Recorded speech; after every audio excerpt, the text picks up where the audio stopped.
Hi guys, it's Britt. I'm just going to go ahead and talk today about the practice it portion of the mnemonic device course, or mnemonic device playlist. And what I want to go over with you guys today is I just think the importance of mnemonic devices in learning. And I'm going to sing today. And I don't usually sing in front of my computer. Well, that's not true. I do sing in my office, poor Julia and Wendy. But I normally sing with my students, with my own children, and very loudly in the car. So I love to sing. It doesn't mean I can sing. It just means I love to sing.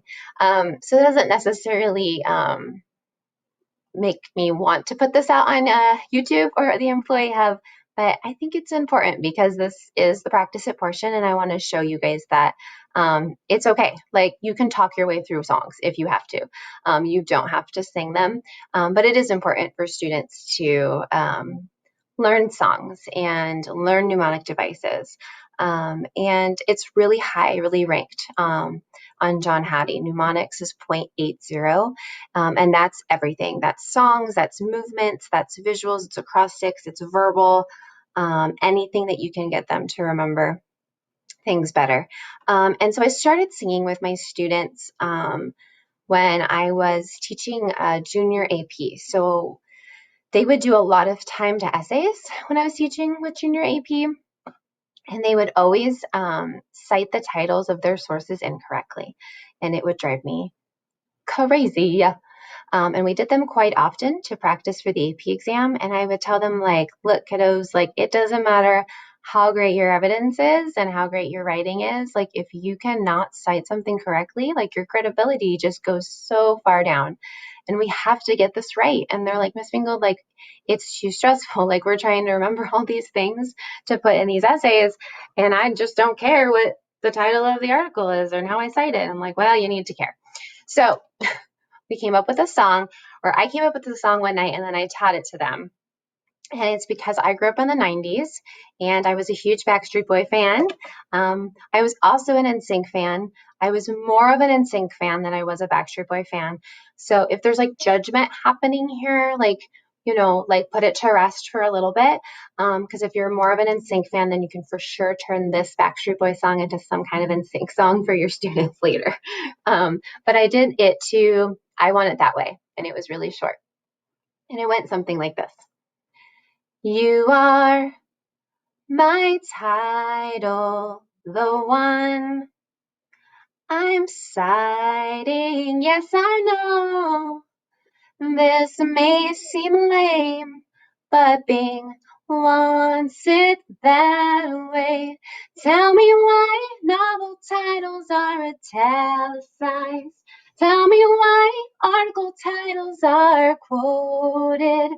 Tell me why I don't know why MLA is this way, but Bing needs it that way. Yes, Bing wants it that way. And it was fun. I taught it to them. We sang it back and forth to each other. They did it. They were shy at first, but then they started to really get into it. And then I think later that week, I assigned them in their teams to come up with a motion for each piece. And so what they did is each person came up with like some type of movement. So that's why you saw me, I can't even help it. I was like italicized, like I started leaning, and then like the quotes came up because that was like what they came up with. So it helped them remember, and come test time, they knew what to do when they had their source documents up and they were writing from them, whether they came from a novel or book or a website or an article. And we just kind of added to it throughout the year. So there's just fun things like that. Another mnemonic device that I used every day, I think, teaching English was toes. And this was like a hybrid Julia, myself thing. Our students used to call us Bengalsi. So this is a Bengalsi thing. I don't remember who came up with it. So toes, each letter stands for types of evidentiary support. And so what are your toes? If you don't have good toes, your argument won't have anything to stand on. Your argument will be rocky, just like if you didn't have toes on your feet, it would be really, really hard to stand. And so that clicked with them and they got that. And when they would get a prompt and they didn't have sources, for example, and they just had to write off the top of their head, Julia, I know, came up with this, and then I used it. It was lovers of chocolate probably seems pretty happy. And the L in lovers stood for literature. The C and the H in chocolate stood for current events and history. Probably that P stood for pop culture, right? Seemed was social observations that they had made. The last P was pretty, and it would be for a personal experience they could add to their argument. And then happy, the H, was Miss Bingold and Miss Celsi would be very happy if you didn't use any hypothetical situations when you're trying to prove a concrete point. So lovers of chocolate seems pretty happy. Toes. So those are just some of the types of mnemonic devices that I used and we used when we were teaching our students. And boy, do I still have students contacting me in college and being like, I know there's one more toe and here's what I have. And I can't remember what the other one is, but I need it for an essay. And I'll be like, it's pop culture. They're like, yes, it's pop culture. That's what I needed. And then that's the end of that Facebook message. But you know what? I'm glad they're still using it and it makes me super happy. Okay, so what you're seeing on the screen behind me is it says welcome to PD and it's to the tune of Shut Up and Dance With Me from Walk the Moon. And this is a welcome song. So you can have like welcome songs, transition songs, content songs. And this is a slide that I'm going to give you guys from my Managing the Class Through Immediacy.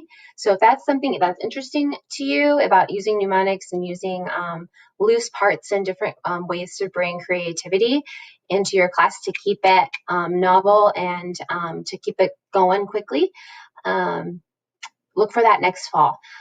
So this is a welcome song that we came up with on the way home from one of the Get Your Teach On conference. And I think it's pretty fun. I'm going to go ahead and sing it to you. And then I have linked the instrumental version in the PDFs. So you can have those so you're not trying to like sing over the singers. This one's a little hard because you have to kind of know when to come in. So I'm going to do my best. Okay, and hopefully you can hear the music. So let me play it.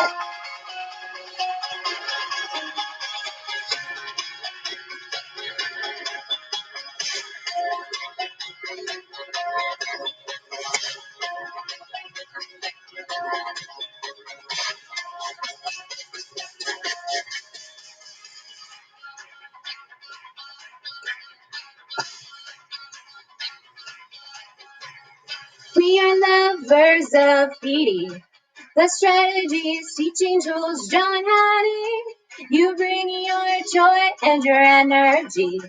Oh, we are bound to be inspired, bound to get inspired. You teach those kids, we don't know how you do it, but you teach those kids and they learn.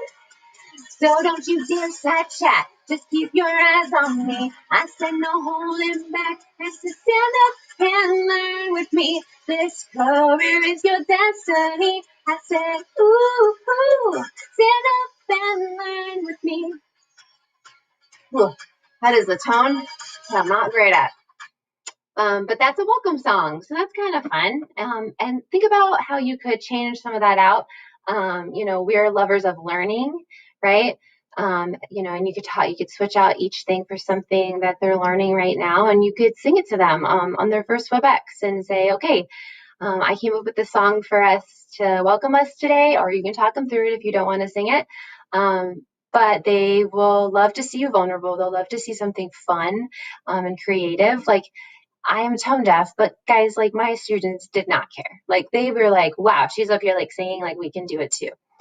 So maybe do that to introduce and then assign them something like, okay, here's the topic for this week. And think of a mnemonic device that will help all of us remember it, whether that's a song, whether that's an acrostic, whether that's just something simple off of a nursery rhyme. I mean, I still remember like please excuse my dear Aunt Sally. Like, I just, you know, for math, I just like, there's things that I think stick with us. And let's have some fun while we're in this remote learning environment and see what they can come up with, you know. And some of them can even the next week create movements. And by the end, like, you could have a whole WebEx meeting of everyone like basically singing and dancing to this song about content. So that moves me to the space song. So this is a content song that I got from Wade King. So if you guys want to look up Wade King, he's part of the Get Your Teach On. And he wrote the lyrics to the song. And this one's super hard. Like, it took a lot of practice, I'm not gonna lie. But it's good. It's a content song, and it's super fun for the students to learn. And this might be a great example of kind of like when you give them a topic or content to show them. Sorry, I'm just looking up the music because I can't play the music from my, that's a tip. You can't play music on your computer while you're screencastifying. They'll hear you, but they won't hear the music. And that's a little embarrassing.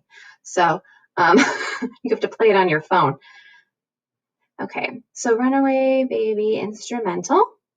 And I've also linked Runaway Baby Instrumental. It's by Bruno Mars. Okay, again, finding songs of like people that they really like is kind of a good idea too. So this one's super fast and just like wish me luck. Okay, here we go. Space song.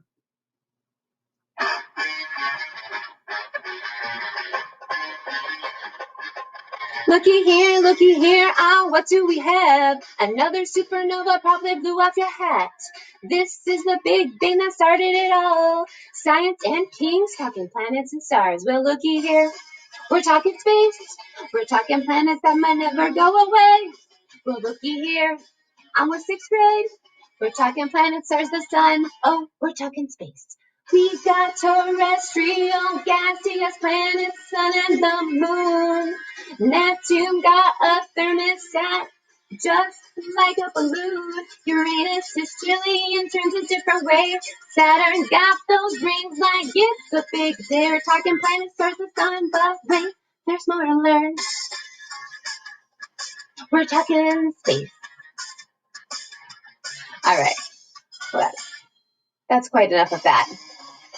Okay, so that's the space song, but how fun for your students to watch you do that. And and some of you were like, oh, Britt. But you know it's from a good place. It's for learning. And I hope that you guys have seen that like there's different ways to do it. From Toes to the Lovers of Chocolate to Please Excuse My Dear Aunt Sally, to songs that they know and they love. They know Shut Up and Dance. They know Runaway Baby, probably from Bruno Mars. You know, and then even a good old Row, Row, Row Your Boat or Itsy Bitsy Spider with some lyrics changed out can be super fun.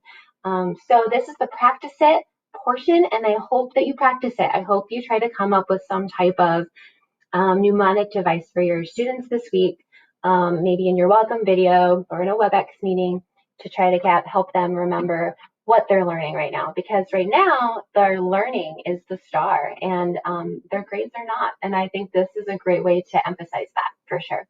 So thank you for listening to me sing. If you made it through this whole thing without, you know, me just piercing your eardrums, congratulations. And again, you guys are doing so amazing. Keep it up. I know it's stressful. I'm stressed. Everyone's stressed.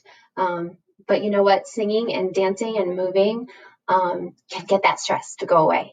And so, I don't know, stay safe, have fun, and thanks so much. I'll talk to you guys soon.